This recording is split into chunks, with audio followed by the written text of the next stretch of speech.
जब मैं अब क्योंकि गाड़ियों पे बहुत बात होगी, सुनील बंस साहब का कुछ कंट्रोवर्सीज पे बात भी होनी चाहिए। कंट्रोवर्सी मेरा ख्याल है, मैं तो हमेशा कहता हूँ I am a man with zero hitters. आपने अभी बतानी apart from the banning from India. नहीं वो नहीं, डकी भाई के साथ आपने एक वीडियो की थी गाड़ी की कोई डील 2-3 की, तो वो उसके बारे में है कि वो शायद एक पेड रिव्यू था या गाड़ियों की वो कोई ऐसी डील थी जिस पर कोई कंट्रोवर्सी आई थी कि वो शायद उसकी गाड़ी नहीं थी या आपकी गाड़ी थी। नहीं कोई पेड रिव्यू नहीं था। एंड और कभी किया है पेड रिव्यू? नहीं, स्टोरी बड़ी मज़े की थी, मैं आपको सुना देता हूँ। मज़ेदार। तो मैंने ये जो e-tron GT जब ली थी तो उसके बाद e-tron की प्राइसेस बढ़ गई थी, तो मैंने कराची से ख़रीदी थी एंड शोरूम पे खड़ी थी, 0 मीटर थी, ऑडी से किसी ने लेके उसने ऑन लेके बेच दी मुझे। अब मुझे भी ऑटो इंडस्ट्री का आइडिया है इतना, तो मुझे भी पता लगा कौन सी चीज़ ऊपर जा रही है कौन सी नीचे जा रही है। जिस दिन हमने ली उसके एग्जैक्ट 3 दिन बाद उसकी प्राइस बढ़ गई थी। तो जिन साहब ने बेची थी उन्होंने कहा जी आपने ज़्यादती की। मैंने कहा जी मैंने क्या ज़्यादती की, आपने जो रेट मांगा वो रेट दिया। उसके बाद मेरी गाड़ी है, ये तो डॉलर की तरह है, कोई भी फॉरेन करेंसी की तरह है या गोल्ड की तरह, मैंने ले लिया कि नीचे आती तो आप मुझे पैसे देके तो नहीं जाते। तो वो मैंने ले ली उसके बाद। And actually it was my partner's car, Raza की गाड़ी थी। और रज़ा की जितनी गाड़ियाँ, जैसे मैंने आपको बताया कि मेरा घर नर्सरी है, गाड़ियाँ खड़ी होती हैं, मैं ही चला रहा होता हूँ। तो डकी के जो ऑपरेशनल आवर्स थे ना, वो मेरे और उसके आवर्स मैच नहीं करते थे। मैं जल्दी सोने वालों में से हूँ, वो जल्दी सुबह उठने वाले, मैं सुबह जल्दी उठता हूँ। तो हमारा जो मैचिंग टाइम होता था वो फजर से लेकर सुबह 7 बजे तक का होता था। अच्छा। तो उसका मुझे फजर के टाइम पे मैसेज आया कि सुनील भाई कहीं ऑडी e-tron पड़ी होगी। एग्जैक्ट ये वॉइस नोट था, पड़ी होगी।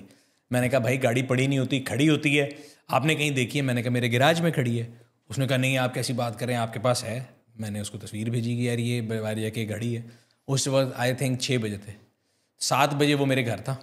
अच्छा। पूरे 7 बजे उसने गाड़ी देखी, उसने कहा जी हम डील करेंगे, मैं आपको जो है ना पेमेंट जो है इतने दिनों में दे दूंगा। मैंने कहा ठीक है भाईजान, मेरा ज़िंदगी का असूल है एक हाथ दो एक हाथ लो, आप टोकन कर दें, गाड़ी आपकी अमानत है, जब आप पूरी पेमेंट देंगे तब मैं गाड़ी लेके जाऊँगा, गाड़ी ले जाने दूँगा। उन्होंने कहा जी ठीक है, डन हो गया। 2 घंटे बाद उसका मुझे फ़ोन आया कि सर पेमेंट मैंने अरेंज कर ली है, तो मैं गाड़ी लेने आ रहा हूँ। मैंने कहा अच्छा। फिर वो भाई कितनी पेमेंट थी उस ज़माने में? वो गाड़ी थी तकरीबन आई थिंक 43 मिलियन के करीब थी। अच्छा। 43 के 44 मिलियन थी। तो उसने कहा जी मैं कैश ले आऊँ। मैंने कहा तुम्हारा दिमाग ख़राब है, कैश ले आओ, कैश कुछ कोई नहीं लाना। हम चले गए बैंक, आप पे ऑर्डर बनाएंगे और उनके आपको वो बायोमेट्रिक दे देंगे, गाड़ी ट्रांसफ़र हो जाएगी। And that's how he bought the car. उसी दिन उसने वहाँ पे वो जो वीडियो शूट की थी, उसके साथ उसका दोस्त आया था। और अगेन मैं हमेशा लोगों को बताता हूँ कि we always see the darker side. मैं हर एक को बताता हूँ कि जब आप कोई भी चीज़ देखें ना, तो लोगों में पॉजिटिव चीज़ देखा करें। हमारे मुल्क में लोग कहते हैं जी सियासतदान बड़े करप्ट हैं, फलाना है। मैं कहता हूँ आप किसी एक सियासतदान की ज़िंदगी का एक दिन रेप्लिकेट करके दिखा दें, मैं आपको मान जाऊँगा। So there are no free lunches in this world, आपको हार्डवर्क करना पड़ता है। तो सिमिलरली उसकी वो जो वीडियो आप जाके उसके चैनल पे देख सकते हैं, उसमें जो उसने मेरे गैराज में पार्ट शूट किया था, जो फाइनल व्लॉग में मेरा ख्याल है it was merely less than a minute. उसको शूट करने में उसने 4 घंटे लगाए। और मैंने उसको कहा कि भाई मेरी ज़िंदगी में इसके अलावा काम है, मैंने जाना है, आपने जो शूट करना हो कर लेना, मेरे साथ वाला जो पार्ट आपने बनाना है कि चाबी मैंने आपको पढ़ाई वो बना लो। और मुझे याद है मैं 2 बजे, ये सुबह 6 बजे से स्टोरी शुरू हुई है, 2 बजे मैं दफ्तर चला गया और वो 6 बजे मेरे घर से गया था। वो 10 मिनट के व्लॉग में 1 मिनट के शूट पर उसने 6 घंटे लगाया। तो he was a hard worker. Again you can agree और डिसएग्री विद वो content he makes. I also had disagreement with him और I was very vocal about. मैं उसको हमेशा कहता था। तो मेरे तो हर जगह दोस्त हैं। कंट्रोवर्सी तो मतलब अगर इस तरह की है तो मैं तो पाकिस्तान है, मेरा ख्याल है कोई भी हर जॉनरा के अंदर, वो क्रिकेटर हो, वो फिल्म स्टार हो, वो सिंगर हो, वो यूट्यूबर हो, वो इंस्टाग्रामर हो, मेरी सबसे दोस्ती है। और गाड़ी तो सब, और गाड़ी सबका शौक होता है। तो जब को मशवरा चाहिए होता है, जिस तरह मैंने आपको बताया कि it's a high involvement product, तो दे रीच मी आउट। अगर मतलब आपको कौन सी गाड़ी ऐसी है जो अगर कंट्रोवर्सी ये थी कि वो गाड़ी मेरी नहीं थी, तो गाड़ी मेरी मेरे पार्टनर की थी, मेरे उसमें कोई फ़र्क नहीं है। गाड़ी मेरे घर खड़ी थी, गाड़ी मैंने उसको बेची, वो ट्रांजैक्शन मेरे अकाउंट में आई। अगेन जब इसका ये सीन हुआ तो लोगों ने कहा जी ये वो, मैंने कहा मैंने भाई जो पैसे लिए हैं तो मेरे पास तो उसकी रसीद भी मौजूद है, तो ट्रांजैक्शन के मेरे पास डिटेल है।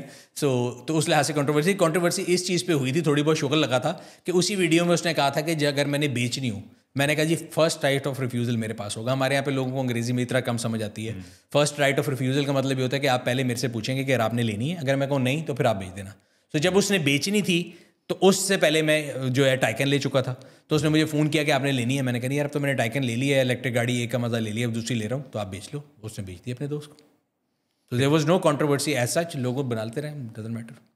सही आप कह रहे हैं तो मान जाता हूँ, लेकिन वैसे लोगों ने बड़ा डिस्कस किया था उस डकी भाई। मैंने तो आपको फैक्चुअली बता दिया, टाइम स्टैम्प के साथ बता दिया। रजब भट्ट के साथ भी जो आपने रिव्यू किया था, वो भी कहते हैं वो गाड़ी उसकी शायद नहीं थी, लेकिन वो एक कोई एक नहीं, उसी की गाड़ी थी and it was not paid. मेरी उससे पहली मुलाकात उसी दिन हुई थी और I got to know him that very day जिस दिन वो वीडियो बनाई गई थी। और जिसमें आप आ रहे हैं, रुक रहे हैं। हाँ जी, मुझे क्योंकि हमारी टीम है ऑब्वियसली, हमारे अगेन मैं जेन जी नहीं हूँ, लेकिन हमारे पार्क व्हील्स के अंदर we are a family of 380 people. So हमारे वीडियो टीम के अंदर भी तकरीबन 10 से 12 लोग हैं, मार्केटिंग डिपार्टमेंट भी 25 लोग हैं।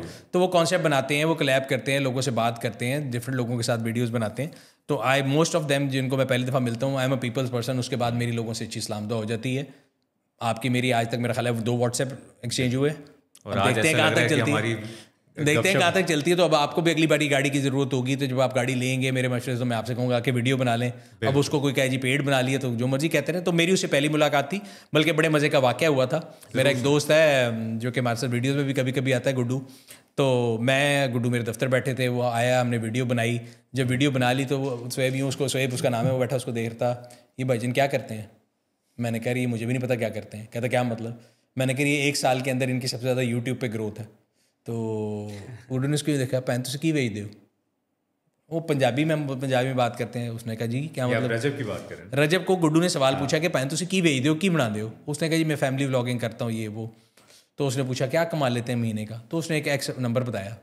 तो मेरा ऑफिस 2nd फ्लोर पे, गुड्डू मुझे कहता है कि यार दरवाज़ा खोल, मैं क्योंकि मैंने छाल मारनी है, मैं 20 साल तो कारोबार कर रहे हैं, तो मैं नहीं इन्हें कमाता। So that was my first मुलाकात विद हिम। और वो गाड़ी उसी की थी, पराडो था, मुझे आज भी याद है। उसको उसने पता नहीं जहाज़ प्रो मैक्स नाम रखा हुआ था। फिर जब उसने बेचनी थी, उसने मुझसे मशवरा किया मैं अगली गाड़ी कौन सी लूँ। तो उसके बाद मेरी उससे दोस्ती है and I am still in touch with him.